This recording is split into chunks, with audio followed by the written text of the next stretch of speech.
नमस्कार बंधु, मैं एस के ठाकुर जी स्वागत करता हूं ऑनलाइन प्लेटफॉर्म नवाचार आईएएस एकेडमी पर। जो कि हमारा पिछले सेशन सरकार चल रहा था, सरकार के अंतर्गत हमने उसका अर्थ समझा, उसकी मतलब कंपोजिशन या विघटन के बारे में हमने विस्तृत रूप से विवेचना की। उसी को आगे बढ़ाते हुए आज हम चर्चा करेंगे सरकार कितनी प्रकार की होती है, विश्व में कितनी प्रकार की सरकार बनती है। तो उसी के अंतर्गत आगे बढ़ाते हुए लेक्चर को, तो पहले सबसे पहले सरकार सरकार सरकार यानी गवर्नमेंट।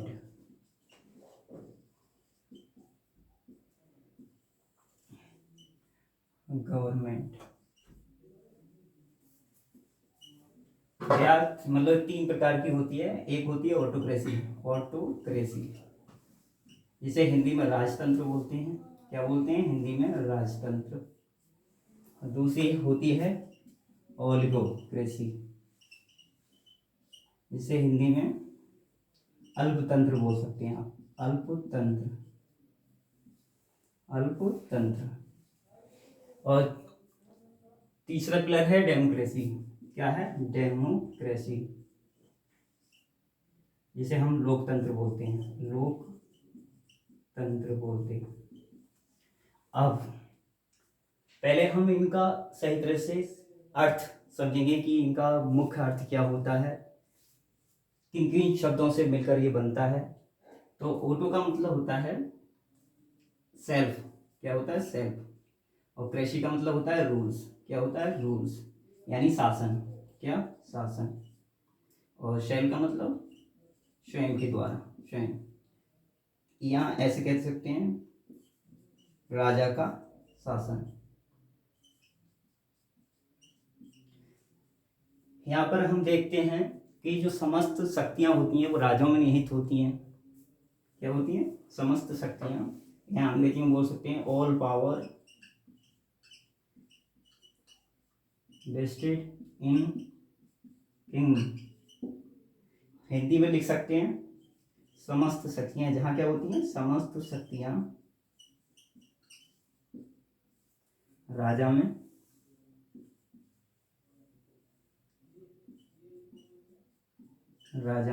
निहित होती हैं।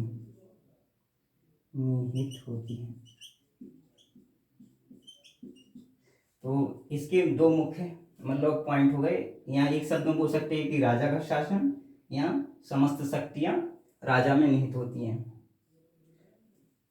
और अगर आप यहाँ देखेंगे ओलिगोक्रेसी के बारे में, तो इसका मतलब होता है सम। ये दो शब्दों से मिलकर बनता है ओलिगो प्लस क्रेसी। तो इसका मतलब होता है, मतलब अर्थ होता है सम पीपुल,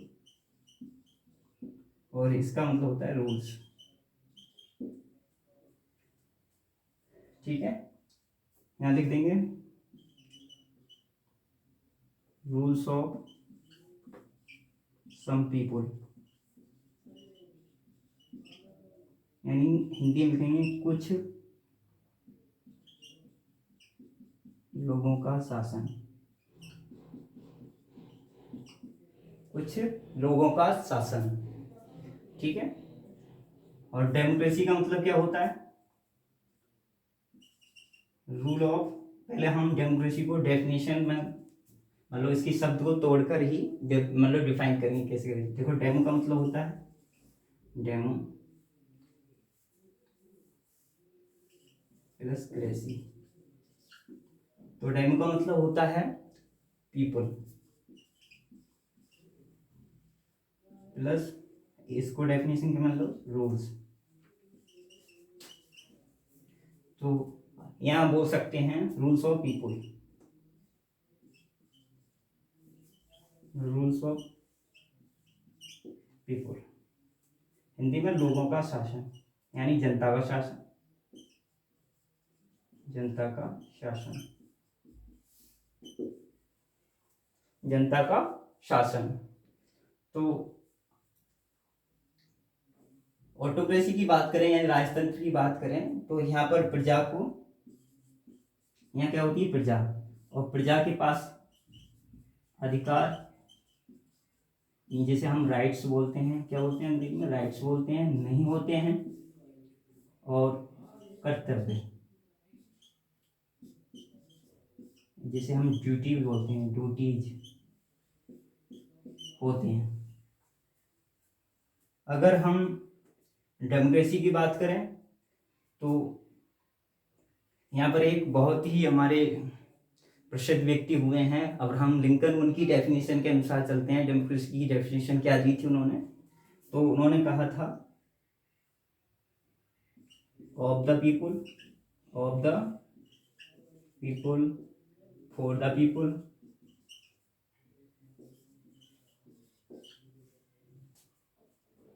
और by the people, by the people. यानी जनता का, जनता के लिए, जनता द्वारा किया गया शासन। जनता का, जनता के लिए, जनता द्वारा किया गया शासन। यहाँ हम हिंदी में लिख सकते हैं ऐसे, यहाँ हम लिख लेते हैं थोड़ा, यहाँ थोड़ा मिटाई देते हैं क्योंकि बहुत लंबा हो जाएगा चैप्टर्स। तो अब्राहम लिंकन की डेफिनेशन के अनुसार बात करते हैं।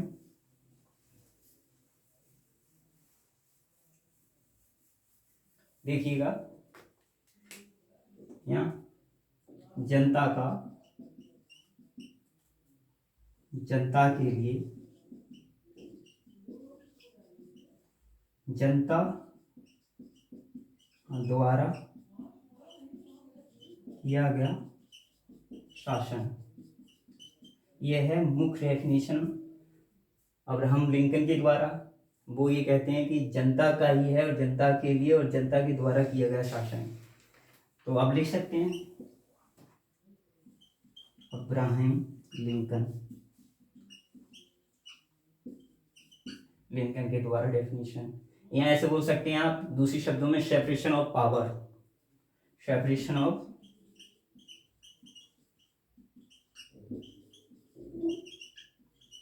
पावर। यहाँ पर, यहाँ हिंदी बोल सकते हैं शक्ति पृथक्करण का सिद्धांत, सिद्धांत।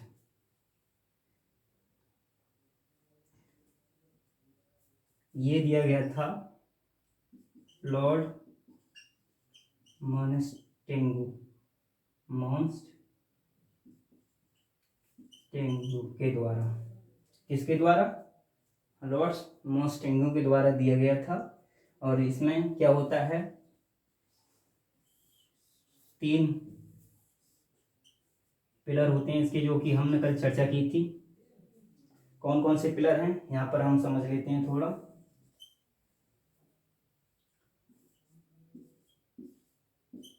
विधायिका,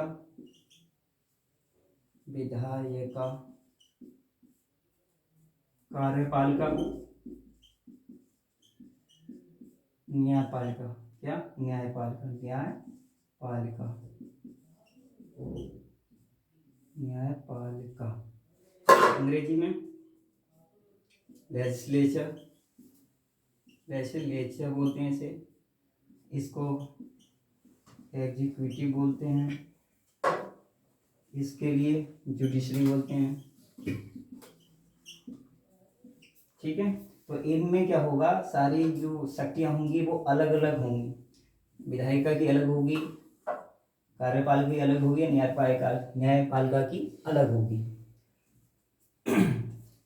अब हम बात करते हैं दूसरी डेमोक्रेसी की। ये तो हो गए सरकार के प्रकार, क्या हो गए, टाइप्स। क्या हो गए, प्रकार, कितने प्रकार की होती है।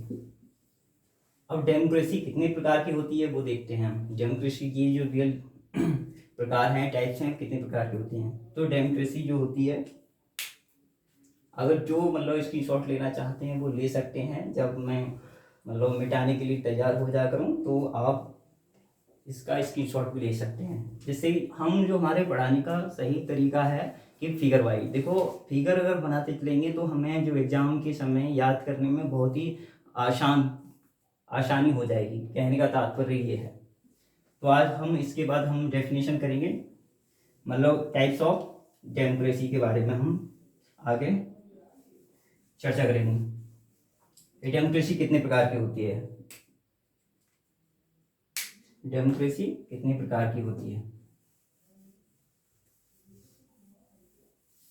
उससे पहले एक बात बता दूं, उससे पहले जैसे कि हमने ऑटोक्रेसी यानी राजतंत्र में और जो लोकतंत्र में, यहाँ पर देखो प्रजा के पास अधिकार नहीं होता है लेकिन कर्तव्य पूरे होते हैं। मगर लोकतंत्र में ऐसा नहीं होता है। लोकतंत्र में क्या होता है, नागरिक होते हैं, क्या होते हैं, नागरिक होते हैं, जिनके पास अधिकार भी होते हैं और तुम्हारे कर्तव्य भी होते हैं,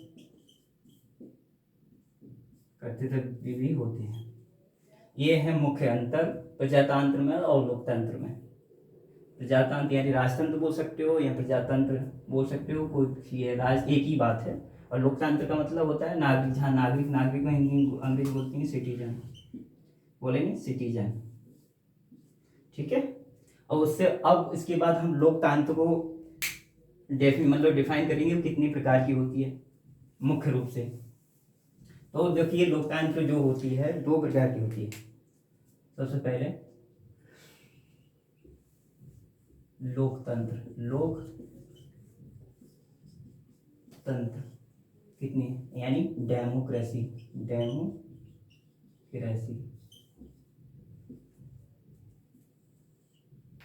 कितनी प्रकार की होती है, 2 प्रकार की। एक होता है डायरेक्ट, दूसरा होता है इनडायरेक्ट, डेमोक्रेसी।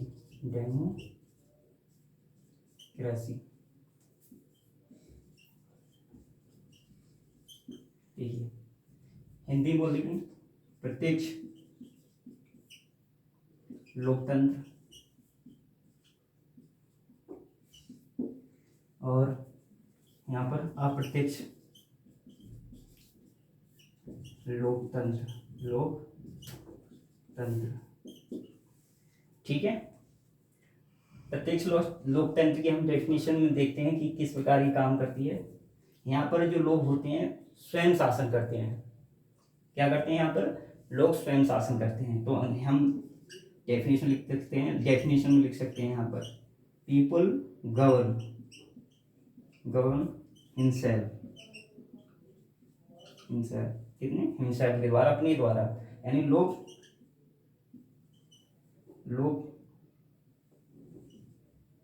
स्वयं शासन करते हैं।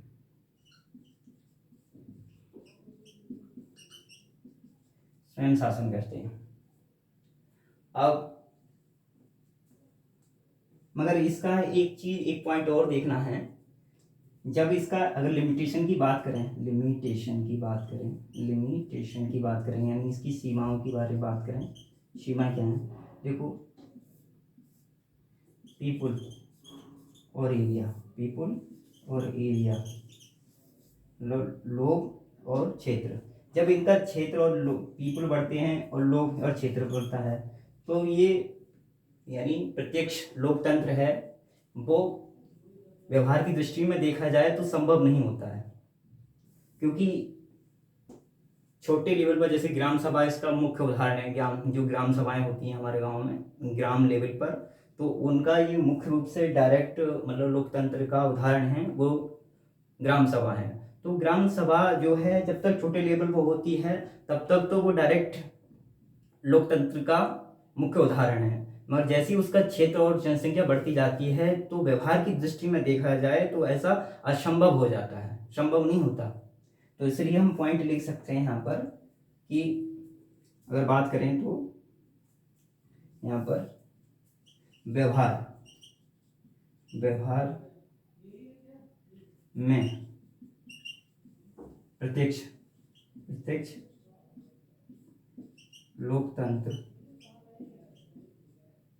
लोकतंत्र संभव नहीं है,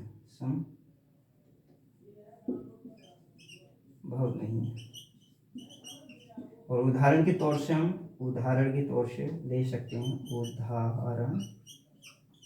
उदाहरण के तौर से ले सकते हैं। उदाहरण है ग्राम सभा का,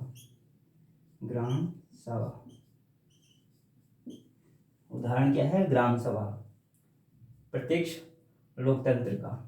अब हम वही डेफिनेशन देंगे हम इनडायरेक्ट डेमोक्रेसी। तो इनडायरेक्ट डेमोक्रेसी किसे बोलते हैं? तो इसका मुख्य मापदंड होता है रिप्रेजेंटेटिव। क्या होता है? रिप्रेजेंटेटिव यानी प्रतिनिधित्व। प्रतिनिधित्व या प्रतिनिधात्मक, अंग्रेजी में रिप्रेजेंटेटिव, रिप्रेजेंटेटिव बोलते हैं इसके लिए। तो रिप्रेजेंटेटिव कैसे काम करता है? जैसे कि यहाँ है पीपुल, क्या है? यहाँ पीपुल है, उदाहरण से समझिए ध्यान देकर। और यहाँ कोई पब्लिक रिप्रेजेंटेटिव है, क्या है? पब्लिक रिप्रेजेंटेटिव, ठीक है। तो लोग जो हैं क्या करेंगे? इसको इलेक्ट करेंगे, यानी इलेक्ट करेंगे, इसका चुनाव करेंगे। और चुनाव करते समय क्या काम करेंगे जी? ये अपनी संप्रभुता को हस्तांतर कर देंगे, यानी ट्रांसफर कर देंगे। क्या कर देंगे? हस्तांतर कर देंगे। तो यहां पर लिख देंगे ट्रांसफर ऑफ सोवरेनिटी, यहाँ हिंदी में बोल सकते हैं संप्रभुता का हस्तांतरण। अब जब ये अपनी शक्ति का यानी अपनी सोवरेनिटी का हस्तांतरण कर देंगे पब्लिक रिप्रेजेंटेटिव के पास में, तो ये क्या करेगा? फिर ये इस पर शासन करेगा। क्या करेगा? ये शासन करेगा। इस पर क्या करेगा? ये शासन करेगा, रूल्स करेगा, यानी रूल्स करेगा। ये है तुम्हारे इनडायरेक्ट डेमोक्रेसी का मुख्य उदाहरण। क्या है? मुख्य उदाहरण। तो इसमें वही एक नियम, सेपरेशन ऑफ पार्टी, मतलब पावर्स की बात करेंगे। तो सेपरेशन पार्टी, अब पहले इसको ज़्यादा नीचे दिखाई नहीं देगा, मिटाना ही पड़ेगा। फिर आगे हम बढ़ते हैं।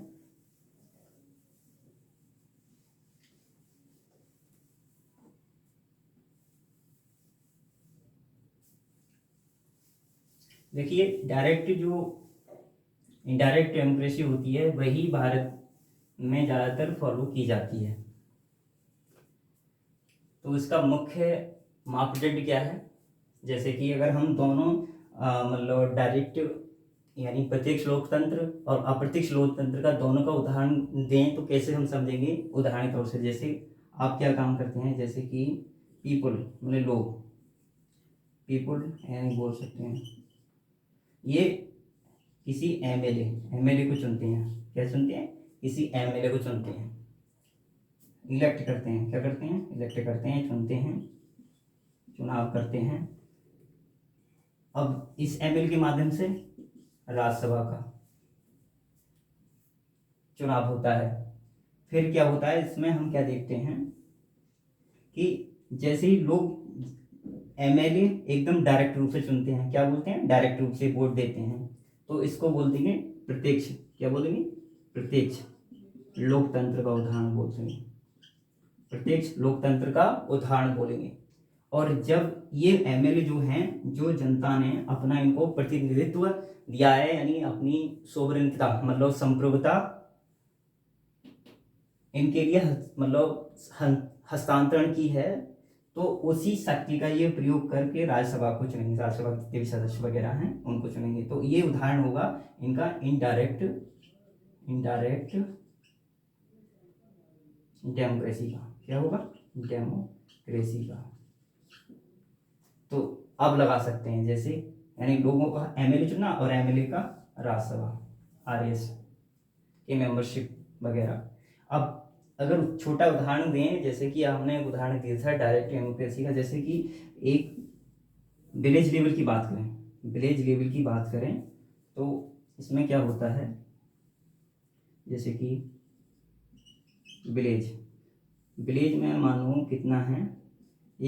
10,000 लोग हैं और वोटर्स कितने हैं? 8,000 हैं। तो सबसे पहले इससे क्या होगा? ग्राम सभा। क्या बनेगी?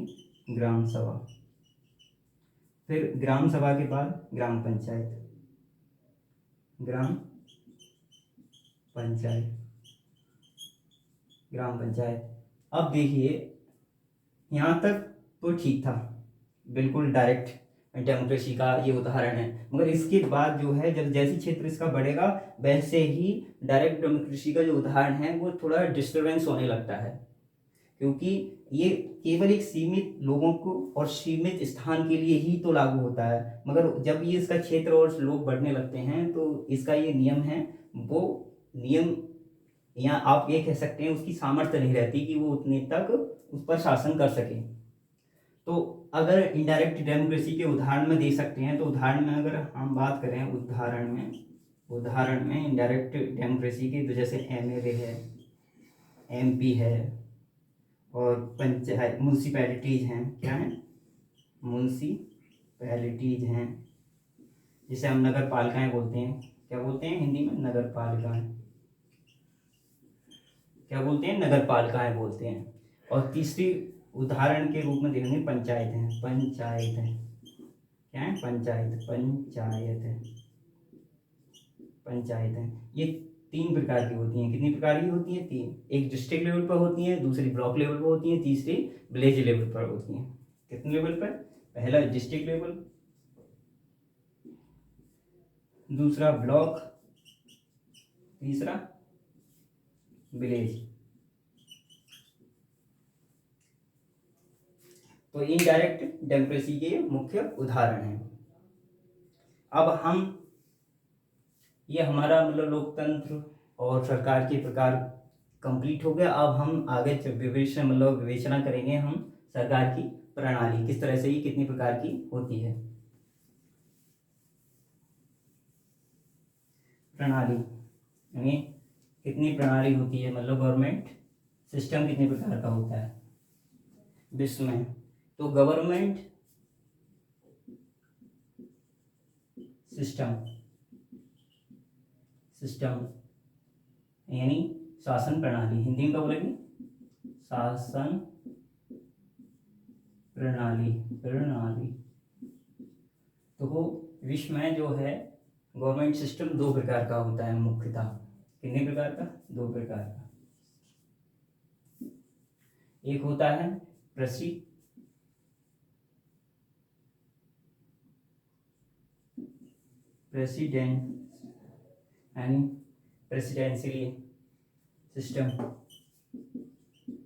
सिस्टम, जिसे बोलते हैं अध्यक्षीय शासन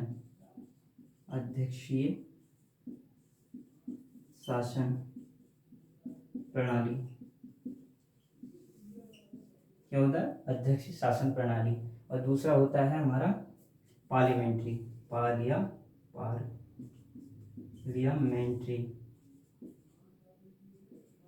सिस्टम, जिसे संसदीय क्या बोलते हैं? संसदीय शासन प्रणाली बोलते हैं।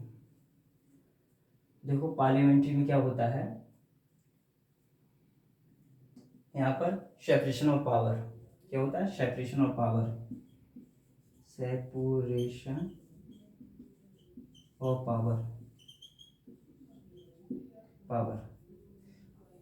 मतलब शक्ति का पृथक्करण। और यहाँ पर वही होता है सेपरेशन पावर नहीं, यहाँ पर होगा हमारा, यहाँ से बोल सकते हैं आप, based on separation of power. और ये हमारा निश्चित करता है बेस्ड ऑन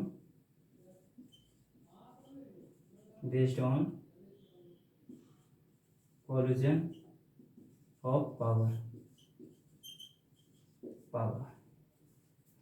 हिंदी में बोल सकते हैं आप शक्ति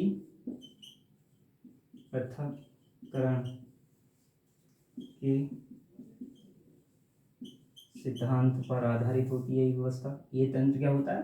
ये सिस्टम जो होती है, जो प्रणाली होती है, वो शक्ति पृथक्करण के सिद्धांत पर आधारित होती है।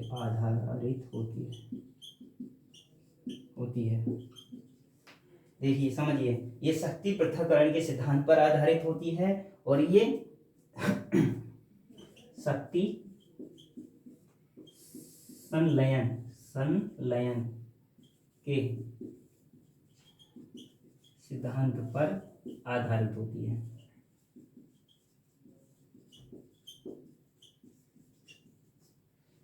और इसके सबसे बड़े उदाहरण अगर आप देखेंगे तो सबसे बड़े उदाहरण ये यूएसए और ये हमारा भारत। क्या भारत?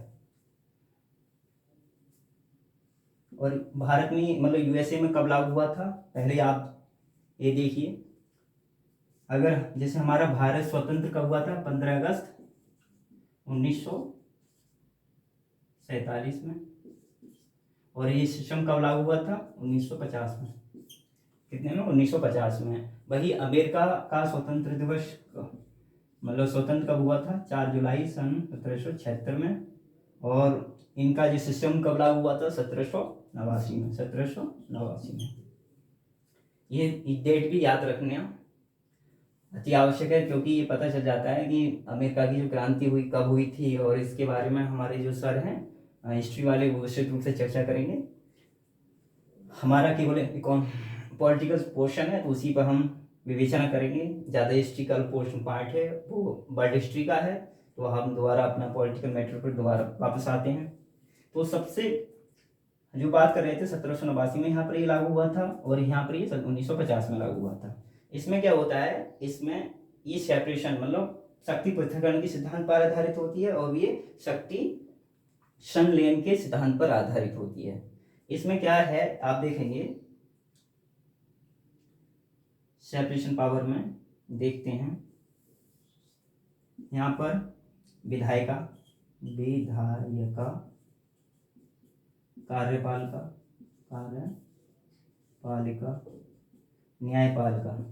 न्यायपालिका।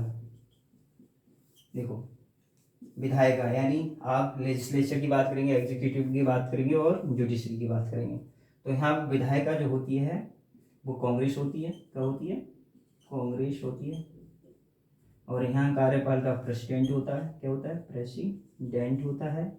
और यहाँ न्यायपालिका तो उसमें कोर्ट होता है। क्या होता है? कोर्ट होता है। मगर इनकी शक्ति जो होती है सबकी सब पृथक होती हैं। कैसी होती हैं? अलग अलग होती हैं। विधायिका की अलग शक्ति होगी, कार्यपालिका की अलग शक्ति होगी, और न्यायपालिका की अलग शक्ति होगी।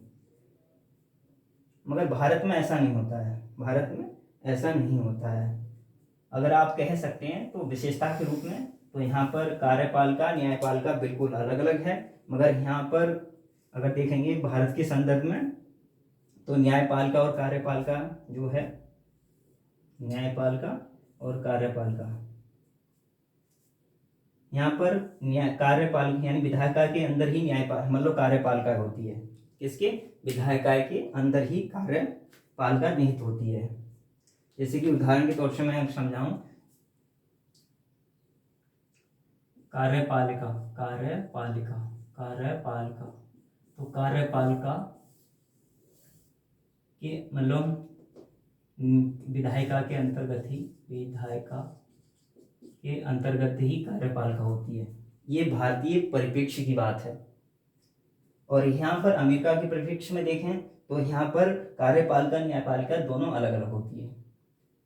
यहाँ पर कार्यपालिका और न्यायपालिका दोनों अलग अलग होती है। और यहाँ अगर आप बात करें, मिटाई देते हैं क्योंकि फिर ज़्यादा बड़ा हो जाएगा और आपको समझने में भी बहुत परेशानी आने लगेगी, समस्या आने लगेगी।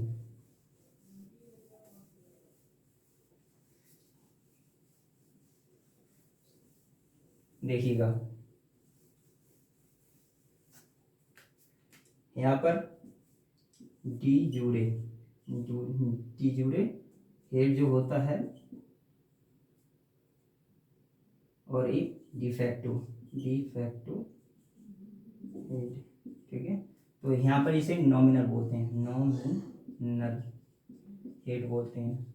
ये यानी नाम मात्र का प्रधानमंत्री होता है। क्या होता है? प्रधानमंत्री। ठीक है। और यहाँ पर डिफेक्टिव होता है वास्तव में, रियल में, वास्तविक, वास्तविक प्रधान, प्रेसिडेंट होता है। क्या होता है? प्रेसिडेंट। यहाँ राष्ट्रपति बोल सकते हैं आप, राष्ट्रपति, प्रेसिडेंट। ओके। और विशेषता क्या है इसकी? विशेषता अगर देखें मुख्य विशेषता में, तो यहाँ पर आप मुख्य विशेषता में देखेंगे यानी मोस्ट फीचर में, तो यहाँ पर जो पॉलिटिकल स्टेबिलिटी होगी ज़्यादा होगी, स्टेबिलिटी जो होगी ज़्यादा होगी, यानी स्थायित्व,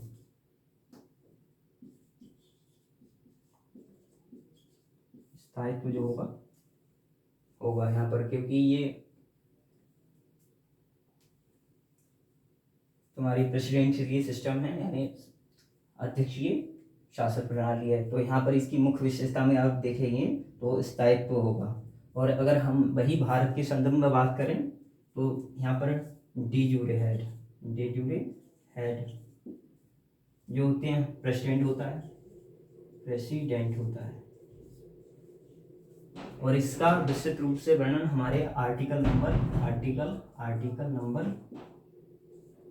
हमारे 53 और यानी 77 में दे रखा है। 73 और यानी 53 और 77 दे रखा है। और डी फैक्टो हेड अगर बात करें तो यहाँ पर काउंसिल ऑफ मिनिस्टर होता है, काउंसिल ऑफ मिनिस्टर होता है। जो हम अगर आर्टिकल में देखें, आर्टिकल इसका है 74, कितना? 74 में दे रखा है, 74 में होता है इसका। तो यहाँ की अगर मुख्य विशेषता की बात करें, मुख्य विशेषता में जैसे यहाँ स्टेबिलिटी है और यहाँ पर होता है अकाउंटेबिलिटी। क्या होता है? अकाउंटेबिलिटी होता है, मानी उत्तरदायित्व,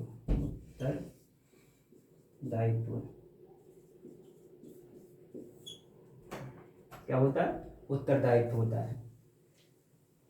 तो ये हमारी आज की शासन प्रणाली रही, किस तरह से वर्क करती है, किस तरह की सरकार कितनी प्रकार की होती है, तो इसके बारे में हमने संक्षिप्त रूप में जाना।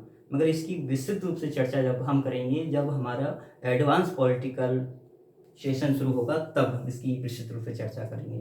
मगर यहाँ पर हमें सबसे पहले हमारा मुख्य लक्ष्य ये होता है कि ज़्यादा से ज़्यादा हम कॉन्सेप्ट को क्लियर करते चलें, ताकि हमें एडवांस में जाने पर कोई समस्या नहीं आए समझाने में और आपको समझने में।